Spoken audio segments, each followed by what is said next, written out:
The financial patterns that you establish in your 20s are critical. They're actually going to determine where you're gonna be in your 30s, your 40s, your 50s. And some of you right now watching this video, if you don't like where you're at financially, or if you feel like you're maybe off track in some way, or if you're just trying to enhance or make things better, it starts in your 20s. Now, regardless of your age or where you're starting, today I wanna share with you what you should be doing in your 20s. There was a plan that I started when I was 21 years old. And by the time I was 26, I was financially free. I'm gonna share all those rules. I'm gonna share what I did with my money and how I've allowed that to multiply and grow from there all the way to today. 'Cause we're gonna be legends. What we're doing here ain't just scary. It's about to be legendary. So I'm here in studio today, and this entire studio is being run by like a bunch of super young millennials. Like, check this out right here behind this camera. This is Perry, and I'm like, hey, we're about to shoot a video about like how to like make money in your 20s and how to manage your money. And she's like, wow, what are you, and look at Louise over here. I got Louise like behind the camera. He's like, I'm hoping that Kris says something that gives me that moment because I'm in the middle of my 20s and I'm thinking, you know what? I was in my 20s when I decided to rail against society's game plan and basically come up with an entirely different management style and basically figure out, you know what? If I got this one life to live, I am not gonna throw it away just doing what everyone is doing. Because you know what? I don't want what everyone's got. And you have to decide for yourself ultimately first, what do you really want? So it's going to determine and influence money because the reality is I became financially free at 26. And before I show you what I did to get there, I want you to first understand like what was motivating me and what was driving me. Because if you don't have this one missing component, then I think you're gonna be like up a creek without a paddle. Is that what they say? Yeah, I said it right. So when I was 19 years old, I had a near-death experience. I'd gotten out of high school and I was having kind of like last family vacationhood of my childhood off of Portland, Oregon, in the cold waters off the little beach of Cannon Beach. And I had gone out too far. My sister had gone out further than me. She was having a hard time struggling swimming back in. And you know, bottom line is we lost control. I went out there trying to save her. I couldn't swim us both back in. Help didn't come. And I started thinking about all the things that I regretted. And for 19, I hadn't really created any value. I hadn't done anything. You know, the village had put all their energy into me, and now I hadn't even gone out and done anything cool yet. And I just didn't feel ready to go. I didn't feel ready to die. And I decided that I really wanted to live. And a prayer was answered, a big wave came and helped my sister and I literally come back ashore. And it was a miracle. And that experience has really caused me to evaluate often and even on a daily basis, like what can I do to make today epic? What can I do to make today an extraordinary, special, incredible day? And so this idea, I got, you know, if you watch that movie, you know, what's that movie about planning ideas in your head? Thank you, Inception. And this movie, I thought it was so inspiring because it's all about if you can plan the right idea, it can basically shift the entire course of your destiny. The idea that I became obsessed with was this. I don't want to live a mediocre life. My parents fought about money. I never want to fight about money. And I don't want to be rich so that I can have all this nice stuff. I want to be rich because I want to be free.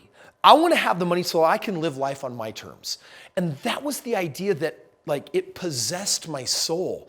So I started asking, what's everyone else doing? And I decided I can't do what everyone else is doing. Let me show you what that looks like. Everyone at that time in my life, this is what they were all doing. Number one, they were all going to college for the same reason I was. My parents said that college was the only way to get where I wanted to go. My dad was an entrepreneur. It was hard work. And he said, son, if you go to college and get a job, life is going to be better for you. So I'm in college. And when you're in college, what you start doing is evaluating the careers that you can go after. And at first I wanted to be a doctor. And then I figured out I was too dumb to pass the science classes.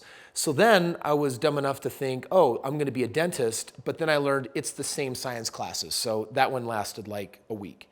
After deciding that I wasn't going to be a dentist, then I decided that I loved psychology. Like I love how people think. But I'm like, psychologists are making like $50,000, $60,000, $80,000 a year. That sucks. It's less than a doctor.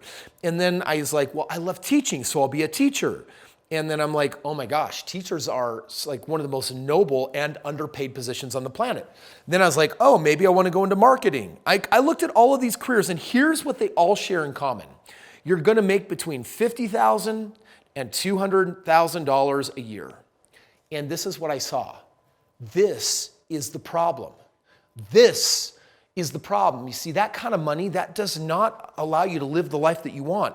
Because then I started doing the math. I like math, by the way, and I aced my stats class, so I sucked at science. I rocked it in math, and I started looking at the math of the world, trying to understand the way everything worked. And I said, okay, here's the problem.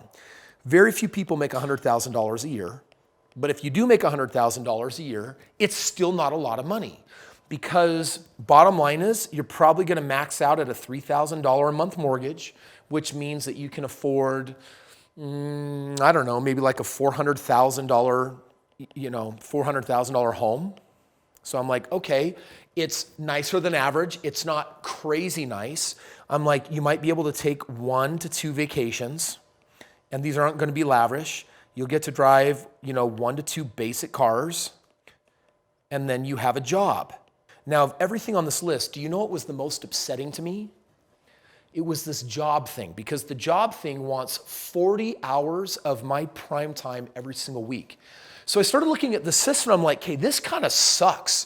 Let's do the math on what is really happening here. Because by the way, trust me, this leads into how you want to manage your money. Because I started realizing, wait a second, if I do what everyone else does and I'm with the lemmings that are going up over the cliff and the edge, what's the problem? Dude, the problem is that I'm going to get what everyone's got. I'm going to have a basic life. I'm going to have a basic house. I'm going to have basic cars. I'll have some mobility. I'll get basic, very limited travel. And then that's going to be my life. Now, don't get me wrong. There's a ton of you that are like, Kris, I want that. That's an amazing life. Good. There's a whole system set up for helping you get that. But I actually sat down and said, no, redo this. If I could have anything I wanted, what would I want? I said, okay, if instead of making $100,000 a year, what if I made $1 million a year? Okay, then I could have any size of house that I really wanted. I could have unlimited vacations. I could have any cars that I wanted. And I don't want a job, and I don't want the 40-hour work week. So I basically said, fine, I want that. So how do I get that? And I started I met with my counselor. I'm like, okay, so I'd like to make $1 million a year, and I'd like a big house, and I'd like to have no job. What job would you recommend? What career is going to help me get that? And you know what? They all looked at me, and they had no answer. And they told me I needed to get a reality check, and I should get my head checked. And that's when I realized what I want cannot be found inside the walls of this institution. And it wasn't just a building. It wasn't just these walls. It was society. Society has this plan on what they think is best for us. So I decided that I would have to get my education elsewhere. I promise you I'm coming back to how you budget your money, because when I drop this on you, I want you to get it. So I said, okay, I can't go to university to find what I want, because university is for people who want $50,000 to $200,000 a year career, most of them deeply under $100,000. So that's what university is good for. Because I don't want that, I'm not going to pursue that. I said, well, who do I go to that can teach me how to make $1 million? And I'm like, they're not found in an institution. This would have to be individuals called mentors. And what's a mentor? Well, this is a person that already possesses the result that I want and then actually can show me the way. They have it, they can show me how to get there. So I started hiring mentors. And there are not very many of them, but I found that there are individuals out there that actually had already achieved everything that I could want. And I started learning from them. They taught me real estate. They taught me business. They taught me a different mindset that I wouldn't get in college. They taught me emotional intelligence. They taught me how to break through my limitations. They taught me how to overcome thinking that $1 million was a lot of money, because it was just an amount. It wasn't neutral. And if I judged it as a lot, then I might never get it. And I started learning all these valuable things in a different version of Earth School. And I started getting my education from people that possessed the results that I wanted. Let me show you now, in answer to your question, what I learned. Here's what the majority of these people taught me about money. Number one, PYF. It stands for pay yourself first. You are not going to work for your bills. You're not going to work to keep up with the Joneses. You're actually working so that you can arbitrage leftover money that you're not spending on your bills. You should find a way to keep your living expenses in such a manner that there's 40% of your money left over. If you only make $3,000 a month, you need to find a way for $1,300 of that or $1,200 of that to be left over that doesn't go towards bills. This money is to pay you. And what you do with that money, number two, is you have to learn how to invest, which is, how do I now make my money go to work for me? So this is now taking my money, and guess what I'm teaching it how to do? It's got to learn how to make babies. Now, I'm not talking about the birds and the bees of people, but I'm talking about the birds and the bees of money, which is, how do I get one to form two? How do I get two to form four? And you have to become the master of how money grows and works. This, by the way, led me into a journey of real estate, and this led me into a journey of business. These two things have made me more money than anything else. Now, I've got a variety of other investments, but I've learned these two things. Then the third thing, so obviously there's a ton of discipline with how to save half of what you make. Then you've got to learn how to invest it. No. You don't hand that off to a 401k goofball. You don't hand that over to an IRA financial planner. You don't give your money to these stupid things that produce. Part of learning how to invest is actually learning how the wealthy make money. The wealthy are not putting their money in 401ks to be trapped in a job because the company will match up to 3 to 6%. No, they don't do any of that jazz. They don't put their money in IRAs. Are you kidding me? The wealthy are doing different things with their money. So you have to study what the wealthy are doing. Again, you do that with mentors. So you pay yourself first, you invest, and then the third thing that you do is you learn how to become an owner. Because most of your journeys is that you're going to get lost in your business, and you're going to make the same mistake that people in jobs do. You're going to trade the best 40 hours. I lost a decade trading 80, 100 hours for something giving me so little in return until I finally learned, I don't want to be a business operator. I want to be a business owner. The difference is that the operator gets tired working 50, 60, 80 hours a week, and the business owner lets everyone else do the work. Pay yourself first, learn how to invest, and then learn how to become an owner. You do these three things, and ultimately that's what's going to set you up in your 20s for ultimately very different results. Now, I'm making this video today because only you can choose, Louise, whether this is the moment where you take that information and say, I'm creating my magic moment where I'm going to listen to this and I'm going to implement this and I'm going to change my life and I'm going to hearken to it. Only you watching this video can decide that things are never going to be the same again and that you're going to institute a way for 40 cents of every dollar to get taken out of your account that can't be used for bills and surviving and food. You got to live for more, which means you got to create more. You're creating your tomorrow by learning how to take 40% of that money, learn how to invest it and start small. Put $1,000 out there and demand that it produce $10 a month for you. Put a $5,000 out there and demand that it produce $300 a month for you. Buy an investment property, get that thing earning for you. Do anything, take a risk. The biggest risk is following society's game plan, because I can tell you where they all end up. As a young man in my early 20s, I had interviewed thousands of people in their 50s and 60s who had been to college, had been house pair offerers, 401kers, IRAers, and I'll tell you right now, they were not happy. They were petrified, terrified, panicking about their financial future. Ultimately, if you want a different destiny, then you have to reverse engineer and ask, what is it going to take to get there? For me, this conversation is not about money. All of this adds up to just one thing: freedom. In a couple of months, my family and I are going to leave the country for a couple of months.